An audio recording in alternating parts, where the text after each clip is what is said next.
कल्याण road Ganeshnagar या ठिकाणी आमदार निधीमधून 2 रस्त्यांचा लोकार्पण सोहळा पार पडला। कल्याण रोडचा जिव्हाळ्याचा विषय म्हणजेच पाणी प्रश्न हा लवकरात लवकर मार्गी लावू असं आश्वासन आमदार संग्राम जगताप यांनी दिलं। कल्याण रोड गणेशनगर येथे आमदार निधीतून 2 रस्त्याचा लोकार्पण सोहळा संपन्न। कल्याण रोडचा जिव्हाळ्याचा प्रश्न लवकरच मार्गी लागणार असे प्रतिपादन आमदार संग्राम जगताप यांनी केले।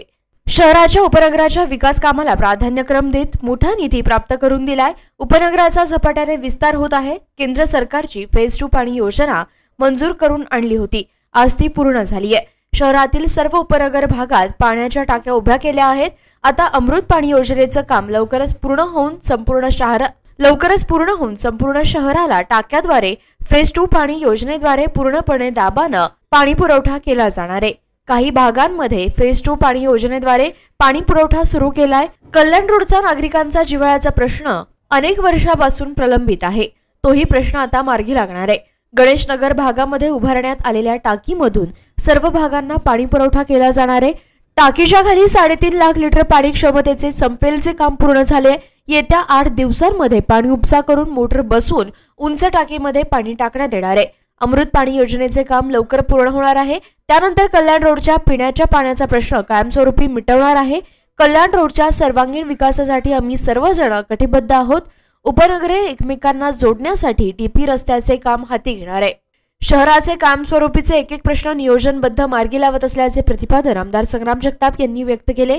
कल्याण रोड परिसरातील गणेशनगर विनकर सोसायटी येथील आमदार संग्राम जगताप यांच्या विकास निधीतून मंजूर झालेल्या रस्त्याच्या कामाचा लोकार्पण सोहळा संपन्न झाला। यावेळी माजी विरोधी पक्षनेता संजय शेंडगे, माजी उपमहापौर अनिल बोरुडे, नगरसेवक श्यामप्पा नळकांडे, नगरसेवक सचिन शिंदे, राष्ट्रवादीचे जिल्हाध्यक्ष प्राध्यापक माणिकराव विधाते, राष्ट्रवादी अर्बन सेलचे अध्यक्ष प्राध्यापक अरविंद शिंदे, नगरसेवक निखिल वारे, सोसायटीचे चेअरमन गणेश शिंदे, अनिल राऊत, सुबोध कुलकर्णी, पोपट शेळके, गणेश मचिकटला, महेश रसाळ, नानासाहेब देवतरसे, राजू तापकिरे, संभाजी गराड, ताराबाई शिंदे, शिल्पा शेळके, बिमल जगताप, पोपट रासकर, उमेश गोरे, दयानंद मोरे, सुनील वाघमारे, सदाशिव शिंदे, अमोल भांबरकर, राजू तेल्ला आदी यावेळी उपस्थित होते। गणेश शिंदे म्हणाले की गणेशनगर, कल्याण रोड आणि गणेशनगर येथे आमदार निधीतून 2 रस्त्याचा लोकार्पण सोहळा संपन्न झाला। आपल्या मनोगतामध्ये आपल्या भागाचा एक आवर्जून विकासाकडे दिशा वाटचाल करायला एक आपल्या परिसराचं नाम उल्लेख या ठिकाणी त्या निमित्तानं केलेला आहे। आणि खरं तर काही काळापूर्वीच एक मला वाटतं 2-3 वर्ष अगोदर 4 वर्ष अगोदर जेव्हा आपला एक मोठा कार्यक्रम शिंदे साहेबांकडे आपला या परिसरामध्ये झालेला होता, ओपन स्पेस मध्ये ओपन स्पेस मध्ये आपला एक कार्यक्रम झाला होता। त्यावेळेला आपण आलो, तुम्ही सांगितलं की आपल्याला रस्ता करायचा, त्यावेळेस आपली चर्चा झाली की पहिले भूमिगत कामं झाले पाहिजे। आणि आम्ही पाहतो आता एक अलीकडचाच एक 8 वर्षापूर्वीचा आमचा अनुभव आहे। स्टेशन परिसरामध्ये मल्हार चौकाच्या पुढे एक संभाजी कॉलनी म्हणून आहे, तिथं आम्ही आमदारच्या माध्यमातून तिथं रस्त्याचं काम केलं, म्हणजे नारळ फोडला असायचा, आजच आरो नारळ फोडलं। आणि शिंदे साहेब तुम्हाला सांगतो की तिथं नारळ फोडला आणि 2 दिवसांनी तुम्हाला सांगतो तिथे एक जणांनी पाण्याच्या कनेक्शन फोडून टाकलं।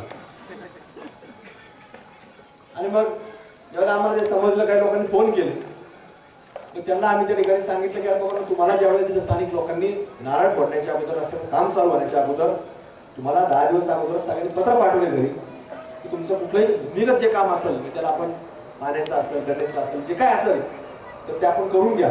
ते तुम्ही त्यावेळेस का केलं नाही? नंतर पुन्हा ते रस्त्याच्या काम झाल्यानंतर आपण खोदाई करणं हे काही उचित नाही। आणि म्हणून त्यावेळेला आपल्याला कुठेतरी मग असं जर झालं तर पुन्हा कुठून निधी उपलब्ध करायचा हा देखील एक मोठा प्रश्न हे आमच्या सर्वांनी व्यासपीठावर बसताना सर्वांसमोर असतो।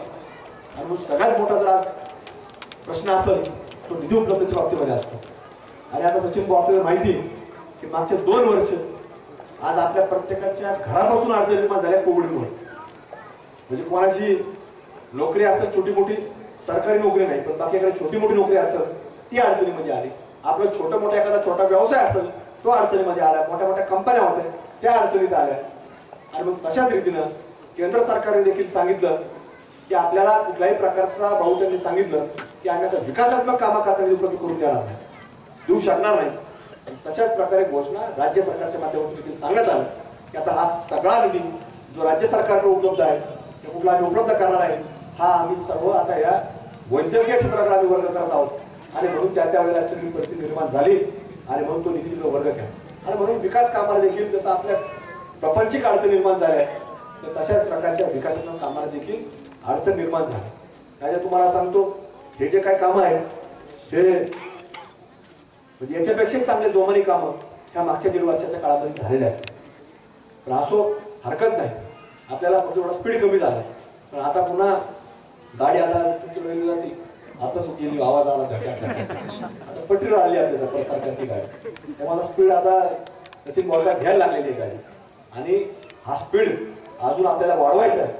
म्हणजे हे आपली सगळ्यांची संयुक्तिक जबाबदारी आणि म्हणून कोणतरी हा स्पीड जर वाढला निधी उपलब्ध झाला तर आपल्याला चांगल्या रीतीनं विकासात्मक कामं करत असताना जसं आता आपल्याला भूमिगत काम ह्या मंडळींनी सगळ्यांनी मिळून केलं म्हणजे ड्रेनेजचं काम आपण तुम्ही सगळ्यांनी मिळून केलं आणि त्याच्यावरती आता आपला रस्त्याचं काम हे होतंय. आणि आता खरं तर ह्या मला अनुभव आहे की आता आपण बरेच उपनगरांमध्ये कामं करतो कारण आता उपनगर जर आपण मोजायचे झाले तर नगर सगळ्या बाजूने उपनगर आहे. पूर्वीचं जे शहर होतं ते गावठाण आता ज्याला आपण म्हणू ही वेस्ट ती वेस्ट एवढंच शहर होतं. पण आता नगरच्या बाजूने जर गेलो आपण तर सगळ्यात मोठं उपनगर म्हणजे केडगाव उपनगर आहे.